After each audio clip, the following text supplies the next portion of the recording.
তো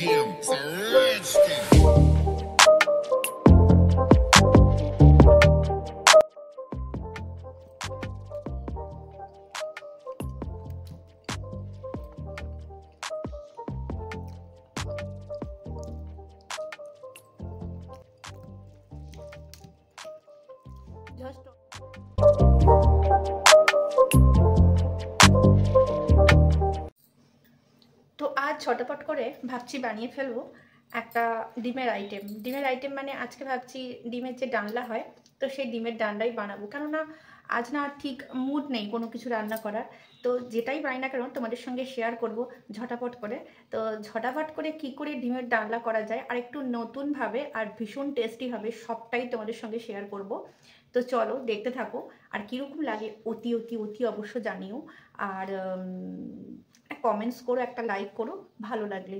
তো চলো আজকে জলদি সে তোমাদের সঙ্গে ঝটাপট করে ডিমের রেসিপিটা শেয়ার করি। তো লেটস স্টার্ট। প্রথমে আমি ডিমগুলোকে সেদ্ধ করে নিয়েছি, তারপরে আমি ভালো করে লাল লাল করে ভেজে নিয়েছি। এরপরে আমি দেখো আলুগুলোকে ডুমো ডুমো করে কেটে নিয়েছি একটু বড় বড় সাইজের, তারপর সেগুলোকেও একটু ভালো করে আমি ভেজে নেব। যতক্ষণ না গোল্ডেন কালার হয় ততক্ষণ অবধি আমি ভাজবো। আর দেখো গোল্ডেন কালার হয়ে গেছে বলে তুলে নিলাম। আর এরপর কড়াইতে আমি একটু বেশি করে তেল দেবো, এই তেলেতেই সব রান্নাটা হবে। আর এরপরে আমি একটু কালো জিরে দিয়ে দিলাম, কারণ কালো জিরে শরীরের পক্ষে ভীষণই ভালো।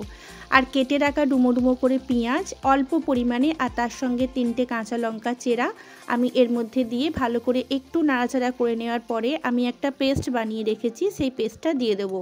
এই পেস্টের মধ্যে আছে পেঁয়াজ, টমেটো, আদা, রসুন, গোটা জিরে আর গোটা ধনে, এই সব কিছু একসঙ্গে পেস্ট আছে। আর এই পেস্টটা কিন্তু অতি অবশ্য এটার মধ্যে দেওয়া জরুরি, এটাই হচ্ছে সবথেকে টেস্টি হবে রান্নাটা এটার জন্য।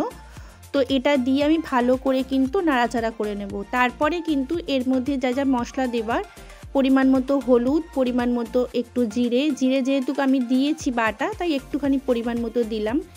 আর দিচ্ছি আমি গুঁড়ো লঙ্কা, আর তোমরা যদি চাও কাশ্মীরি লঙ্কা দিতে পারো। আমি খুব একটা কথায় কথায় কাশ্মীরি লঙ্কা দিই না, তো সেজন্য আমি দিলাম না। তো এরপরে আমি গ্যাসের ফ্লেমটা একদম লো করে দিলাম, কারণ লো আঁচেতে রান্না ভীষণ ভালো হয়, খেতেও সুস্বাদু হয় আর রান্নাটা ভীষণ সুন্দরভাবে তৈরি হয়। আর এরপর আমি দিয়ে দিলাম চিনি। হ্যাঁ, আমি অবশ্যই সাদা চিনি ইউজ করি না, আমি যে গুড়ের চিনিটা হয় সেটাই আমি ইউজ করি, কারণ সাদা চিনি খাওয়া খুব একটা ভালো নয়, তো সেজন্য আমি গুড়ের চিনিটাই ইউজ করি। তো দেখো গ্রেভিটা সুন্দরভাবে লাল হয়ে গেছে, তোমরা দেখতেই পেলে কত সুন্দর একটা রং এসেছে, কালার এসেছে। আর এর মধ্যে কাশ্মীরি মির্চ কিন্তু দিইনি, তাতেই কিন্তু এত সুন্দর একটা কালার এসেছে। তারপরে আমি ভেজে রাখা আলু আর ডিমটা কিন্তু এর মধ্যে দিয়ে দিলাম, দিয়ে ভালো করে আমি এটাকে মিশিয়ে নিলাম। আর দেখো খুব সুন্দরভাবে এটা এখন রেডি হচ্ছে।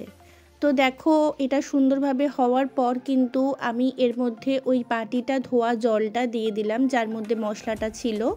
তো সেটার পরিমাণ মতো জল আমি দিলাম, এর বেশি জল আর আমি দেব না, কারণ একটু গা মাখা মাখা করব।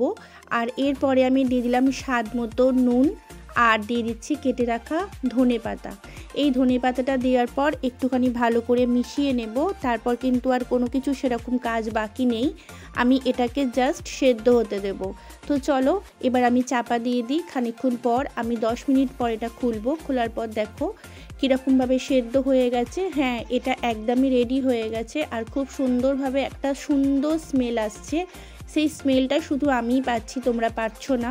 তোমরা অবশ্যই পাবে যখন তোমরা বাড়িতে এটা ট্রাই করবে, তো তখন নিশ্চয়ই পাবে। তো এরপরে আমি একটু শাহি গরম মশলা দিয়ে দিলাম, আর আমি অবশ্যই সব সময় একটা জিনিস দিই, সেটা ঘি। আগেও বলেছি এটা হচ্ছে সুপার ফুড। তো আমি উপর থেকে একটুখানি ধনে পাতাও দিয়ে দিলাম, দিয়ে ভালো করে নাড়াচাড়া করে আমার রেডি হয়ে গেছে আজকের ঝটাপট ডিম আলুর কারি। ইয়েস, আজকের রেসিপিটার নাম হচ্ছে ঝটাপট ডিম আলুর কারি। তো এটা কমপ্লিটলি রেডি।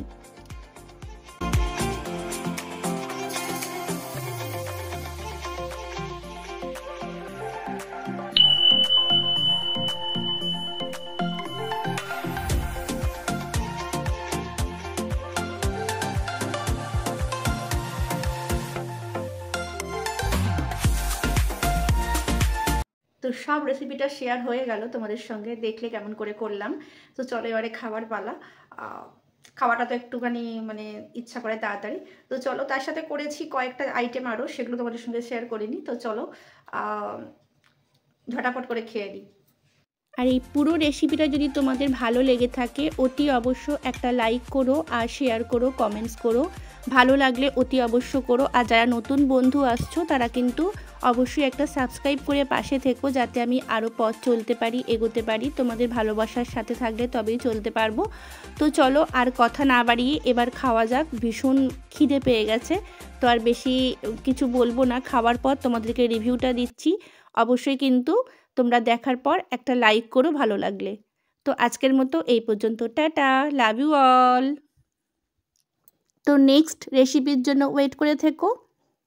অবশ্যই নেক্সট খুব তাড়াতাড়ি আসছি।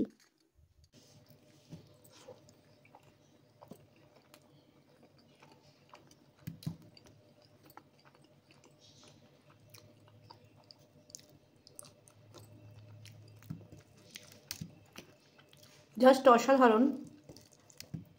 আমি গ্যারেন্টি দিয়ে বলছি, তোমরা এইভাবে বাড়িতে বানিয়ে খেয়ে দেখো, ভীষণ ভালো লাগবে। মাংসকে হার মানিয়ে যাবে। Just tasty.